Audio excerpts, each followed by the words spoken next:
না করে আমরা অনেকেই আছি যে বউয়ের কথা মতো আমরা বাবা মাকে আলাদা করে দেই, হ্যাঁ আর একসাথে আমরা খাবো না, আলাদা হয়ে যাও, এরকম করি।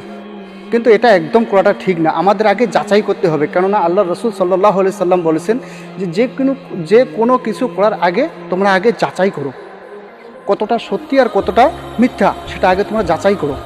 কিন্তু এই যাচাইগুলো না করে আমরা এরকম কোনো একটা পদ্ধতি অবলম্বন করা আমাদের পক্ষে একদমই উচিত না।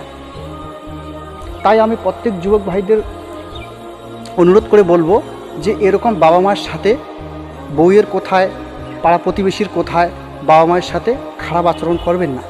বাবা মাকে দেখবেন, বাবা মা যেভাবে কষ্ট করে আপনাকে মানুষ করে তুলেছে সেটা আপনি সেভাবেই তোমার বাবা মাকে যখন বয়স হবে, বৃদ্ধ বয়সে তোমরা দেখবে, সেটাই তোমার জন্য উত্তম।